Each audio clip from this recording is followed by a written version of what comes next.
উপস্থিত হাজিরিন, সম্মানিত মুসাল্লিয়ানে কিরাম, মহান আল্লাহ রাব্বুল আলামিন আমাদেরকে এই এশার নামাজের পরে পবিত্র কোরআনুল কারীমের এই তাফসীর মাহফিলে বসার তৌফিক দান করেছেন। সর্বপ্রথম সেই মহান রব্বুল আলামিনের শুকরিয়া আদায় করে সমস্বরে বলি আলহামদুলিল্লাহ।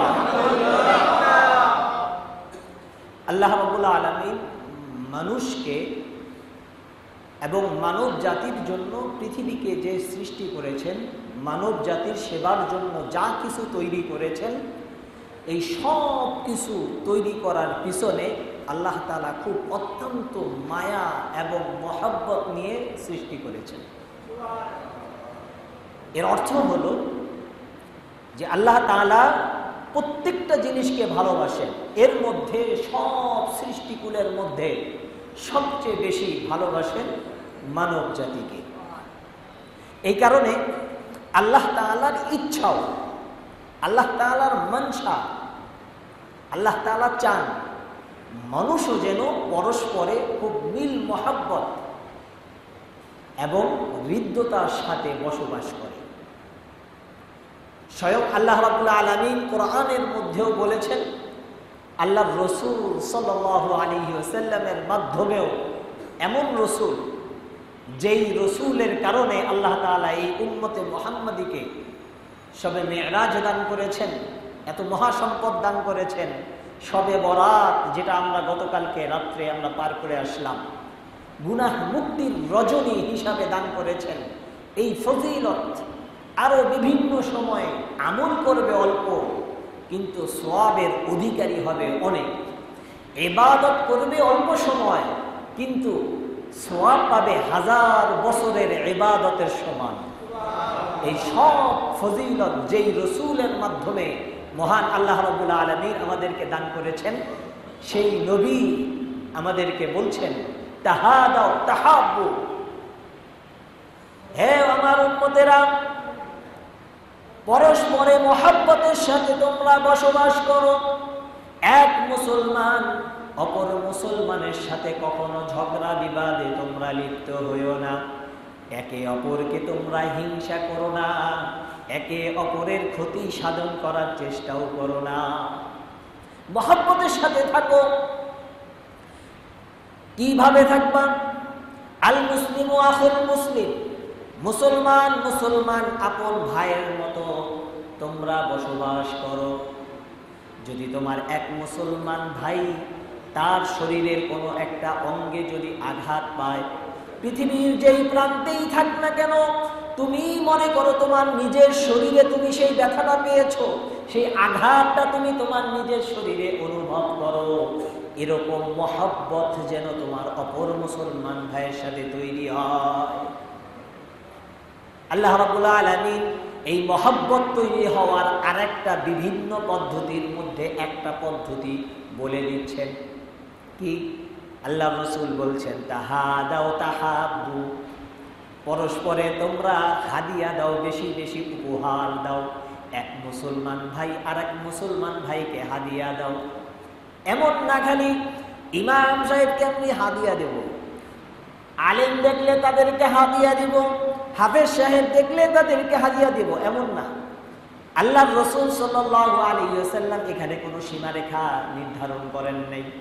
বলেছেন, তাহাদাও তাহাব্বু, পরস্পর এক মুসলমান অপর মুসলমানকে তোমরা হাদিয়া দাও। মহব্বত তৈরি হবে, ভালোবাসা তৈরি হবে, যেই ভালোবাসাটা মহান আল্লাহ রাব্বুল আলামিন চান। এই কারণেই যেহেতু এই ভালোবাসা যেন সারা জীবন অটুট থাকে, এই ভালোবাসা যেন সারা জীবন নিয়ে সে বসবাস করতে পারে প্রতিটা মুসলমান, এই কারণে আল্লাহ রাব্বুল আলামিন ভালোবাসার মধ্যে ব্যাঘাত সৃষ্টি হয় এমন 3টা কাজকে সমগ্র নবী এবং তাদের উম্মতের জন্য নিষিদ্ধ করে দিয়েছেন। 3টা কাজ, যেই 3টা অঙ্গীকার বাস্তবিক অর্থে কোরআনের আয়াতের মধ্যে সামনে বনি ইসরাইলকে উপলক্ষ করে আল্লাহ তাআলা বলছেন, কিন্তু এই 3টা নিষিদ্ধ কাজ সমগ্র মানব জাতির জন্য নিষিদ্ধ। মুসলমান নাই, কাফের নাই, সকলের জন্য আল্লাহ তাআলার এই নির্দেশ। এই 3টা কাজ থেকে সবসময় তোমরা নিজেদেরকে বিরত রাখবে। আল্লাহ রাব্বুল আলামিন বনি ইসরাঈলকে লক্ষ্য করে বলছেন, ওয়া ইদ আখাযনা মিসাকাকুম লা তাসফিকুনা দিমাআকুম, আমি তোমাদের কাছ থেকে, হে বনি ইসরাঈল, আমি তোমাদের কাছ থেকে এই অঙ্গীকার নিয়েছিলাম, এক, লা তাসফিকুনা দিমাআকুম, পরস্পরে তোমরা হত্যাযজ্ঞ চালাবে না, খুনাখুনি করবে না, রক্তপাত ঘটাবে না। এক মুসলমান আর এক মুসলমানকে যেন খুন না করে, হত্যা না করে, এক মুসলমান অপর মুসলমানের হত্যার পিছনের কারণ যেন সে না থাকে, এক মুসলমান অপর মুসলমানকে হত্যা করার ইন্ধনদাতা যেন না হয়, কোন ধরনের কোন হত্যার চক্রান্ত, ষড়যন্ত্র, কোন কাজের সাথে যেন অপর মুসলমানের সম্পৃক্ততা না থাকে। লা তাসফিকুনা দিমাআকুম, হে বনি ইসরাঈল, তোমরা একে অপরকে হত্যা করো না, সাবধান, কখনো হত্যা করো না। ওয়ালা তুখরিজুনা আনফুসাকুম, এবং চরম নির্যাতনের মাধ্যমে একে অপরকে, তোমাদের মধ্য থেকে কেউ কাউকে, অন্য কোনো ভাইকে তোমরা দেশান্তর করো না, এমন জুলুম নির্যাতন শুরু করে দিও না যে তোমার জুলুমের ভয়ে সে দেশ ত্যাগ করতে বাধ্য হয়। দেশান্তর করো না, দেশ থেকে বিতাড়িত করো না। আল্লাহু আকবার। যদি আমরা বাস্তবিক অর্থে যদি চিন্তা করি, তাহলে আল্লাহ তাআলা যেই কাজটাকে নিষিদ্ধ করেছেন, হারাম করেছেন, এই কাজটা বর্তমান আমাদের মধ্যেও এটা বিরাজমান হচ্ছে কিনা। জুলুম নির্যাতন, বাবা এখন চিন্তা করছে ছেলে যদি আমার দেশে থাকে না জানি কখন খুন হয়ে যায়, এই জন্য ভয় পেয়ে বাবাকে, সন্তানকে বিদেশে পাঠায় দেয়। বিত্ত বৈভবের অভাব নাই, অনেক ধনী মানুষ সন্তান সারা জীবন বসে বসেই খেতে পারে, কিন্তু তারপরেও ওই রোড ক্লিনার হিসাবে বিদেশে পাঠায় দিচ্ছে। কেন? অন্তত পক্ষে কষ্ট হলেও আমার ছেলে তো জীবিত থাকবে। বিভিন্ন দেশে যে রাজনৈতিক আশ্রয় চাচ্ছে, দেশে থাকাটা তারা নিরাপদ মনে করছে না। আল্লাহু আকবার। হচ্ছে কিনা এরকম? খুনাখুনি হচ্ছে কিনা? রক্তপাত এক সময় ইতিহাস, যারা বয়োবৃদ্ধ, যারা মুরব্বী আছেন, খেয়াল করে দেখেন। আমার তো 2005 সালের কথা মনে পড়ে। প্রথমবার যখন হজে গিয়েছিলাম, ওই সময় সর্বপ্রথম মোটামুটি দেশে খুব অস্থিরতা কাজ করছে, মারামারি, হানাহানি, খুনাখুনি চলছিল। আমরা শুনে খুব আতঙ্কিত হয়ে গেছিলাম। দেশে কিভাবে চলবো, কিভাবে থাকবো, কিভাবে এই দেশে বাস করবো, এত খুনাখুনি হচ্ছে।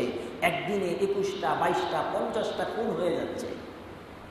অথচ এক সময় আমাদের দেশের অবস্থা এমন ছিল, যদি সারা দেশের মধ্যে একজন মানুষ খুন হইত, তাহলে আমাদের অনেক হাজার হাজার মানুষের রাতের ঘুম হারাম হয়ে যেত। ভয়, আতঙ্কে কি শুরু হইল, একটা মানুষ খুন হয়ে গেছে, হইতো কিনা? কিন্তু আজকে আমার পাশে পড়ে মরে থাকতেছে, রক্তপাত ঘটছে, আমি তাকে সাহায্য করার জন্য এগিয়েও যাচ্ছি না, পুলিশি মামলা। কি হয়েছে? হৃদয়টা শক্ত হয়ে গিয়েছে। মুসলমান আর ঈমানওয়ালা হৃদয় আর আমার ভিতরের নাই। আমার ভিতরের হৃদয়টা হয়ে গেছে ইহুদি খ্রিস্টানদের মতো। মারামারি, ঝগড়া বিবাদ, ঝগড়া ফাসাদ তৈরি করা, এটা স্বভাব হলো, এটা কালচার হলো ইহুদি এবং খ্রিস্টানদের কালচার। এটা কোনো মুসলমানদের কালচার না। কিন্তু তাদের চক্রান্তে আমরা সাদরে গ্রহণ করেছি তাদের এই চক্রান্তকে। এখন মুসলমান মানেই হলো ঝগড়াটে, মুসলমান মানেই হলো ইহুদি খ্রিস্টানরা মনে করে মুসলমান মানেই হলো হিংসুটে, একে অপরের শত্রু, একে অপরের অন্যের ভালো সে দেখতে পারে না। অথচ সাহাবায়ে কেরামের ইতিহাস দেখেন, আল্লাহর রাসূল সাল্লাল্লাহু আলাইহি ওয়াসাল্লামের শিক্ষার দিকে তাকিয়ে দেখেন। সাহাবায়ে কেরাম যুদ্ধের ময়দানে মৃত্যু শয্যায় শায়িত, পানির পিপাসায় কাতর, পানি বলে চিল্লাচ্ছেন। অপর সাহাবী এই মৃত্যু সজ্জায় সেই সাহাবার নিকটে যখন পানি নিয়ে এসছেন, তার পার্শ্ববর্তী আর একজন পানি বলে চিৎকার করে উঠছে পানির জন্য। ওই প্রথম মৃত্যুযাত্রী শহীদের উপক্রম হওয়া সেই সাহাবার কানে গেল, তিনি নিজে পান না করে দ্বিতীয় সাহাবার জন্য পানি পাঠিয়ে দিয়েছেন। দ্বিতীয় সাহাবার সামনে যখন সেই পানি নিয়ে গেছেন, ওই পানি পান করবেন, ঠিক এমন সময় তৃতীয় আর একজনের মুখের আওয়াজ তার কানে এসে পৌঁছে, পানি পানি বলে চিল্লাচ্ছেন তিনি। দ্বিতীয় সাহাবাও তিনি পান না করে এই পানিটা তার তৃতীয় মুসলমান ভাইয়ের জন্য তিনি এগিয়ে দিয়েছে। তৃতীয় ব্যক্তির কাছে যখন সেই পানিটা নিয়ে যান, যাওয়ার পরে দেখেন তিনি শহীদ হয়ে গেছেন। পানি পানকারী ব্যক্তি মনে করলেন তৃতীয় সাহাবা যখন শহীদ হয়ে গিয়েছেন, দেখি দ্বিতীয় জনের কাছে যেয়ে দেখি দ্বিতীয় জন জীবিত আছে কিনা। দ্বিতীয় জনের কাছে এসে দেখেন দ্বিতীয় জন শহীদ হয়ে গেছেন। প্রথম জনের কাছে আসলেন, প্রথম জনও শহীদ হয়ে গিয়েছে। এই ছিল সম্পর্ক মুসলমানের। এটা হলো মুসলমানের হৃদয়, এটা হলো মুসলমানের কালচার। এক মুসলমান আর এক মুসলমানের সাথে তার সম্পর্ক থাকবে আপন ভাইয়ের মতো। ঝগড়া বিবাদ, দেশান্তর আর হত্যা যজ্ঞ এটা কোনো মুসলমানের কাজ নয়। যারা করে বুঝতে হবে তাদের ঈমানটা কাফেরের কাছাকাছি চলে গেছে। এরকম ভাবে যদি কয়েকদিন আর কিছুদিন চলতে থাকে, এক সময় হয়তো সে কাফেরে পরিণত হয়ে যাবে। আল্লাহ তাআলা আমাদের সকলকে, আমাদের ঈমানকে কুফরি ঈমান থেকে হেফাজত করুন, সকলে বলে আমিন। আল্লাহ রাব্বুল আলামিন বনি ইসরাইল থেকে অঙ্গীকার নিয়েছেন, লা তাসফিকুনা দিমাআকুম, তোমাদের মাঝে তোমরা পরস্পরে হত্যাযজ্ঞ করো না। ওয়ালা তুখরিজুনা আনফুসাকুম মিন দিয়ারিকুম, একে অপরকে তোমাদের দেশ থেকে বিতাড়িত করো না।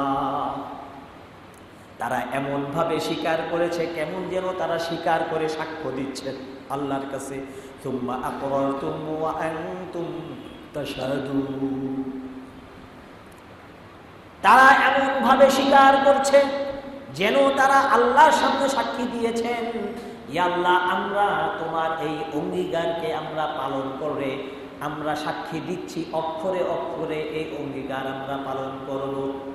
আর তৃতীয় চুক্তি ছিল যে তোমাদের মধ্যে পরস্পরে যদি কেউ অপরের শত্রুর হাতে বন্দী হয়ে যায়, তাহলে সকলের সমন্বিত প্রচেষ্টার মাধ্যমে তাকে মুক্তিপণের ব্যবস্থা করবে, তাদেরকে ছাড়িয়ে আনার চেষ্টা করবে। তারা প্রথম দুইটাকে, বনি ইসরাইল প্রথম দুইটাকে ছেড়ে দিয়েছে, তৃতীয়টাকে একবারে খুব মজবুতির সাথে আঁকড়ে ধরেছে। এর একটা প্রেক্ষাপট তৈরি হয়েছে। মদিনার মধ্যে দুইটা গোত্র ছিল, আউস এবং খাজরাজ। মদিনার মধ্যে দুইটা গোত্রের নাম ছিল আউস খাজরাজ। দীর্ঘদিন শত শত বছর পর্যন্ত তাদের মাঝে ঝগড়া বিবাদ ছিল, ঝগড়া বিবাদ লেগেই ছিল। কখনো তাদের ঝগড়া নিঃশেষ হতো না।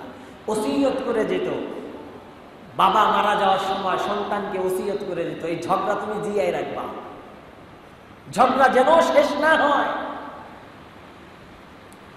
অপরদিকে মদিনার বাইরে ইহুদিদের দুইটা গোত্র ছিল, বনি কুরাইজা, বনি নুজায়ের বা বনি নজির।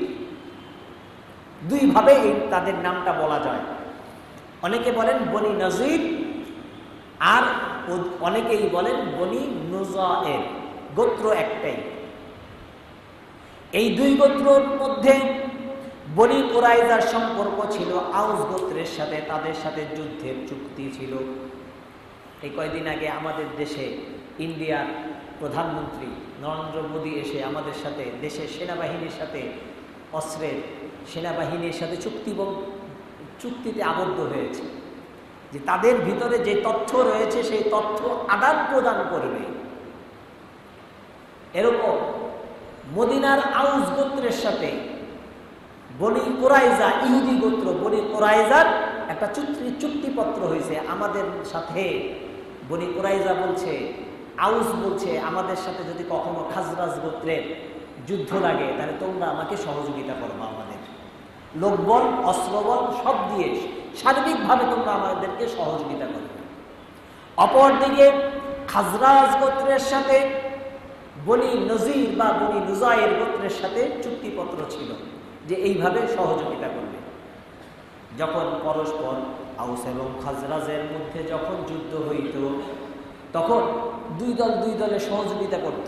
পরস্পরে একজন ওই বনি নজির আর বনি কুরাইজার একজন আরেকজনকে পেলেই হত্যা করত, সুযোগ পেলেই তাদের বাড়িঘর তছনছ করত, তাদেরকে দেশ থেকে বিতাড়িত করে দিত। হত্যা করার সময় সামান্যতম তারা চিন্তাও করত না যে এরা তো আমাদের ইহুদি ভাই,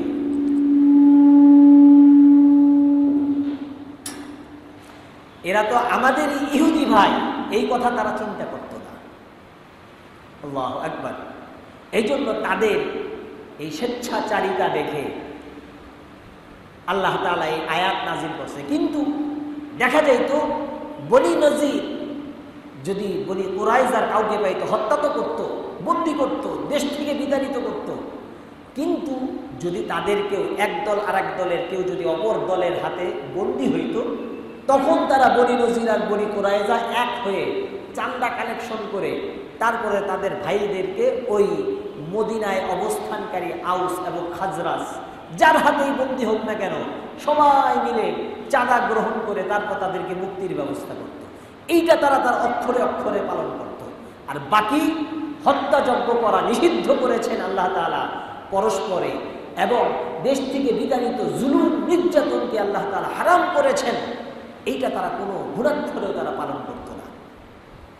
এই জন্য আল্লাহ রাব্বুল আলামিন বলছেন, সুম্মা আনতুম হাউলাই তাকতুলুনা আনফুসাকুম, অতঃপর তোমরা একে অপরকে তোমরা হত্যা করতে ওয়াতুখরিজুনা ফারীকাম মিনকুম মিন দিয়ারিহিম, তাদেরকে তাদের দেশ থেকে তোমরা বিতাড়িত করতে, তাযাহারুনা আলাইহিম বিল ইসমি ওয়াল উদওয়ান, তোমরা দুই ভাবে অন্যায় করতে। এক হলো আল্লাহর হক, আল্লাহর এই নিষিদ্ধতা তোমরা লঙ্ঘন করে আল্লাহর হক নষ্ট করতে, অপরাধ করতে তোমরা দুইটা। আরেকটা হলো তোমাদের নিজেদের ভাইদের হক তোমরা নষ্ট করতে। মানব হত্যা, হাদিসের মধ্যে আসছেন আল্লাহ তাআলা সব ধরনের গুনাহ ইচ্ছা করলে মাফ করে দিতে পারেন।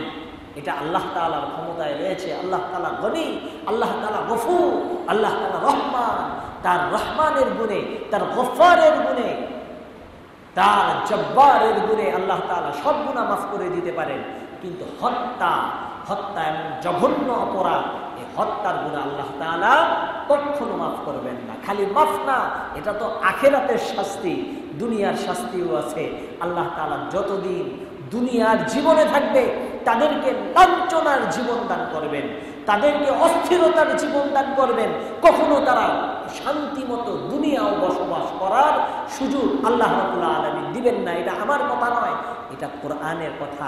কোরআনের মধ্যে আল্লাহ রাব্বুল আলামিন কিছুক্ষণ পরেই বলছেন, তাযাহারুনা আলাইহিম বিল ইসমি ওয়াল উদওয়ান, তোমরা প্রকাশ্যভাবে এই দুই ভাবে তোমরা সীমা লঙ্ঘন করতে, তোমরা গুনাহ করতে। ওয়া ইয়াতুকুম উসারা, আর তোমাদের মধ্যে কেউ যদি অপর দলের হাতে বন্দী হয়ে যায়, তুফাদুহুম ওয়া হুয়া মুহাররামুন আলাইকুম, তখন তোমরা সমষ্টিগতভাবে সবাই সমন্বিত চেষ্টার মাধ্যমে তাকে মুক্তির ব্যবস্থা করে দিতে। অথচ তাদেরকে দেশ থেকে বিতাড়িত করা, তাদেরকে হত্যাযজ্ঞ চালানো, এটা তোমাদের উপরে আল্লাহ তাআলা হারাম করে দিয়েছিলেন। সেই সময় তোমরা মানতা না, আল্লাহ নিষিদ্ধ কাজ তোমরা পালন করতে না, কিন্তু মুক্তির সময় আসলে ঠিকই তোমরা সেটা পালন করতে। আফাতুমিনুনা বিবাদিল কিতাবি ওয়া তাকফুরুনা বিবাদ, এর অর্থ কি দাঁড়াইলো? তোমরা কি আল্লাহ তাআলার আয়াতের, আল্লাহ তাআলার বিধানের কিছু অংশ মানো আর কিছু অংশ মানো না? বিষয়টা কি এমন? সাবধান, যদি এমন হয় যে আমরা যখন আমাদের ইবাদতের বিষয় আসবে তখন আমরা শরীয়তকে মানব। আর যখন রাজনীতির বিষয় আসবে তখন আমরা মুখের বুলি আওড়াবো যে ধর্ম তো মসজিদে, রাজনীতির ময়দানে ধর্ম আসলো কেন? ঠিক কিনা? আমাদের ধারণা আছে কিনা এরকম? আল্লাহু আকবার। এই জন্য ইসলাম হলো কমপ্লিট অফ লাইফের নাম হলো ইসলাম। ইসলাম খালি মসজিদে, ইসলাম ব্যবসা বাণিজ্যের মধ্যে নাই, ইসলাম বৈবাহিক সম্পর্কের মধ্যে নাই, বিষয়টা এমন না। ইসলাম সর্ব জায়গায় ইসলাম রয়েছে। আল্লাহ রসুল এমন কোনো দিন নিয়ে আসেন নাই যেটা এক জায়গায় কার্যকর অপর জায়গায় কার্যকর নাই। এটা তো ইহুদি খ্রিস্টানদের ধর্ম, হিন্দুদের ধর্ম। কোনো বিষয় স্বয়ং সম্পূর্ণ নয়, ইসলাম হলো স্বয়ং সম্পূর্ণ। কোরআনের মধ্যে আল্লাহ রাব্বুল আলামিন বলছেন সূরা মাঈদার মধ্যে, আল ইয়াউমা আকমালতু লাকুম দীনাকুম ওয়া আতমামতু আলাইকুম নি'মাতি ওয়া রাদিতু লাকুমুল ইসলাম দীনা।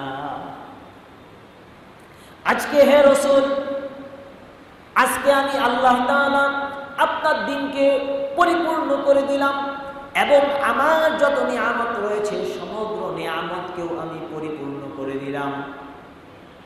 ইসলামের মধ্যে অপূর্ণতার কিছু নেই। স্বামী স্ত্রীর বৈবাহিক সম্পর্কের মধ্যেও ইসলাম রয়েছে, রাজনীতির মধ্যেও ইসলাম রয়েছে, আমার সামাজিক অবস্থার মধ্যেও ইসলাম রয়েছে। সর্বক্ষেত্রে ইসলামের বিধান অনুসারে জীবনযাপনের নাম হলোই ইসলাম। সর্বক্ষেত্রে আল্লাহর বিধান অনুসারে জীবনযাপনের নাম হলো ইসলাম। এই কারণে আল্লাহ তাআলা বলেছেন ইন্নাদ দীনা ইনদাল্লাহিল ইসলাম, আল্লাহর কাছে একমাত্র গ্রহণযোগ্য গ্রান্টেড ধর্ম হলো ইসলাম। ইসলাম ছাড়া আর কোনো ধর্ম কখনো আল্লাহর কাছে গ্রান্টেড হবে না, আল্লাহর কাছে গ্রহণযোগ্য নয়। ওই যে কোরআনের সূরা কাফিরুন দেখে তারপরে বলবেন লাকুম দীনুকুম ওয়ালিয়া দীন। আল্লাহ তাআলা যার যার ধর্ম তারকে পালন করতে বলেছেন। এই ধর্মের বিধান নাই, তেলাওয়াত রয়েছে, কোরআনের আয়াত রয়েছে, কিন্তু এর বিধানকে আল্লাহ তাআলা রহিত করে দিয়েছেন। আল্লাহ তাআলা এই আয়াতের মাধ্যমে সূরা কাফিরুনের সমস্ত পুরা সূরা কাফিরুনের বিধানকে আল্লাহ তাআলা রহিত করে দিয়েছেন, যেটাকে আমরা আরবিতে বলি মানসুখ। ইন্নাদ দীনা ইনদাল্লাহিল ইসলাম, এই আয়াত যখন নাজিল হয়েছে সূরা কাফিরুনের বিধান রহিত হয়ে গেছে। ঠিক এমনি ভাবে কোরআনের মধ্যে এমন অনেক আয়াত রয়েছে, এমন অনেক বিধান রয়েছে যেগুলি তেলাওয়াত নাই, রিডিং কোরআনে নাই, বিধান রয়েছে। সূরা নূরের মধ্যে 18তম পারার 9ম পৃষ্ঠায় যেই সূরাটা শুরু হয়েছে, সূরা নূর, জিনা ব্যভিচারের বিধান সম্পর্কে বলেছেন, যদি আযানিয়াতু ওয়াযানি ফাজলিদু কুল্লা ওয়াহিদিন মিনহুমা মিআতা জালদা, যদি অবিবাহিত কোনো পুরুষ এবং নারী জিনা ব্যভিচারে লিপ্ত হয় তাদেরকে মিআতু জালদা ফাজলিদু, তাকে 100 বেত্রাঘাত লাগাও। কিন্তু যদি এই ব্যভিচার এবং ব্যভিচারিণী জিনাকারী পুরুষ এবং নারী উভয়ের মধ্যে উভয় যদি বিবাহিত হয় অথবা যে কোনো একজন যদি বিবাহিত হয়, তাহলে বিবাহিত হলে তার শাস্তি হলো পাথর নিক্ষেপ করে তাকে হত্যা করা, যেটাকে ইসলামে বলা হয় রজম। এর বিধান রয়ে গেছে। এরপরেই এই আয়াতটার পরেই আল্লাহ তাআলার এই আয়াতটাও ছিল, আর শাইখু ওয়া শাইখাতু ইযা জানায়া ফারজিমুহুমা, যদি বিবাহিত নারী এবং পুরুষ যদি জিনা করে তাদেরকে রজম করো, পাথর নিক্ষেপ করে হত্যা করো। বিধান রয়ে গেছে, তেলাওয়াত নাই। তেলাওয়াতকে আল্লাহ তাআলা উঠাই নিয়ে গেছেন। আবার সূরা কাফিরুনের দিকে যদি তাকান তাহলে আল্লাহ তাআলা তেলাওয়াত রেখেছেন, বিধান রহিত করেছেন। এরকম কোরআন শরীফের মধ্যে অনেক আছে, এরকম কিছু কিছু বিধান এরকম আছে যে আল্লাহ তাআলা বিধান এখনো রেখেছেন, তেলাওয়াত নাই। আবার অপর বিধান এরকম আছে, তেলাওয়াত আছে, বিধান নেই। এখন যদি এই কোরআনের তাফসীর না বুঝে বাস বাংলা একটা খুলে দেখলাম তোমাদের যার যার ধর্ম তার তার কাছে, দেখেই আমি ফতোয়া দেওয়া শুরু করে দিলাম। আল্লাহ তাআলা কোরআনের মধ্যে বলেছেন ফতোয়া দেওয়া ঠিক আছে কি নাই? ফতোয়া ঠিক আছে কি নাই? বুঝেন নাই কথা? কোরআনে বিধান নাই। আল্লাহ তাআলা বলেছেন একমাত্র আল্লাহর কাছে গ্রান্টেড গ্রহণযোগ্য ধর্ম হলো ইসলাম। আর আমি উঠে ফতোয়া দিলাম সূরা কাফিরুনের রেফারেন্স দেখায়া। আল্লাহ বলছেন যার যার ধর্ম তার তার কাছে। কথা ঠিক না বেঠিক? বেঠিক। এই ফতোয়া দেওয়া অপাত্রে কোনো কিছু ঢালার মতো। এজন্য কোরআনের তাফসীরের জন্য অনেক শর্ত রেখেছেন মুফাসসিরিনগণ। যে কেউ কোরআনের তাফসীর দেখেই কোরআনের তাফসীর করতে পারবে না, তার জন্য অনেক ইলম অর্জন করতে হয় তাফসীর করার জন্য। এই বিধানগুলি জানতে হয়, কোন অক্ষরের কারণে কি অর্থ পরিবর্তন হয়ে যায় এটা সম্পর্কে তার অবগতি, তাকে অভিজ্ঞ হতে হয়, তাকে জ্ঞান অর্জন করতে হয়, এরপরে সে তাফসীর করতে পারবে। আল্লাহু আকবার। এজন্য আল্লাহ রাব্বুল আলামিন বলছেন ফামা জাযাউ মান ইয়াফআলু যালিকা মিনকুম, তোমরা আয়াতে কিছু অংশ পালন করলে আর কিছু অংশকে ছেড়ে দিলে, এরকম যদি হয় তাহলে ভালো করে মনে রাখো মান ইয়াফআলু যালিকা, যারা এরকম করবে তাদের জন্য ইল্লা খিজিয়ুন ফিল হায়াতিদ দুনিয়া, এই দুনিয়ার বুকে আমি তাদের লাঞ্ছনার জীবন দান করব, চোখে আঙ্গুল দিয়ে তাদেরকে অপদস্থ করাবো আমি আল্লাহ তাআলা। আর ওয়া ইয়াউমাল কিয়ামাতি ইরাদ্দুনা ইলা আশাদ্দিল আযাব, হাসরের ময়দানে কঠিন থেকে কঠিনতম শাস্তির দিকে তাদেরকে ধাবিত করে দিব, পৌঁছায় দিব আমি। ওয়া মাল্লাহু বিগাফিলিন আম্মা তা'মালুন, আর মনে রেখো তোমাদের কর্ম সম্পর্কে আল্লাহ তাআলা বেখবর নন। আল্লাহ তাআলা সবকিছু জানেন। আল্লাহ তাআলা গাফেল নন। আল্লাহ তাআলা সদা সর্বদা তোমরা কি কল্পনা করো সেটাও জানেন, কি করো সেটা তো জানেনই, ইভেন তোমরা যা কল্পনা করো সেটাও আল্লাহ তাআলা জানেন। অতএব আমাদেরকে এই বিশেষ করে এই তিনটা নিষিদ্ধ কাজ, তিনটা নির্দেশ, এক তিনটা আদেশ, তিনটার মধ্যে দুইটা নিষিদ্ধ, একটা পালনীয়। এক নম্বর হলো পরস্পরে কখনো কি করা যাবে না, রক্তপাত ঘটানো যাবে না। রক্তপাত ঘটে, রক্তপাত পর্যন্ত পৌঁছায় যায়, এরকম কোনো ঝগড়া বিবাদও করা যাবে না। দুই নম্বর, কারো উপরে কোনো জুলুম নির্যাতন করা যাবে না। এমন জুলুম নির্যাতন করলাম যে সে এলাকা ছাইরা চলে গেল, এরকম জুলুম নির্যাতন করাও আল্লাহর পক্ষ থেকে কি নিষিদ্ধ। তিন নম্বর হলো কেউ যদি কোনো মুসলমান যদি কখনো বিপদ আপদে পড়ে যথাসাধ্য তাকে সহযোগিতা করা। বাস, আমার প্রতিবেশী একজন বিপদে পড়লো, আমি মনে মনে খুশি হলাম। আমার প্রতিবেশী বিপদে পড়লো আর আমি মনে মনে খুশি হইলাম, হ্যাঁ একবারে উচিত শিক্ষা হয়েছে। এরকম যদি মনোভাব আমার থাকে তাহলে বুঝতে হবে আমার ইমানটা ইমানদারের ইমান নয়, আমার ইমানটা হয়ে গেছে মুনাফিক। আমার ইমানটা কি হয়ে গেছে? মুনাফিক হয়ে গেছে, আমার ভিতরে নিফাকি চলে আসছে। এই নিফাকে মুক্ত জীবন যাপন করার তৌফিক মহান আল্লাহ রাব্বুল আলামিন আমাদেরকে দান করুন, সকলে বলে আমিন। পাশাপাশি আমাদের সকলকে আল্লাহ তাআলা খাঁটি ইমানদার হিসাবে, খাঁটি ইমানদারের একটা হৃদয় আল্লাহ তাআলা আমাদের ভিতরে দান করুন, সকলে বলে আমিন। ওয়া আখিরু দাওয়ানা আনিল হামদুলিল্লাহি রাব্বিল আলামিন। আল্লাহুম্মা আনতাস সালামু আলাইকা।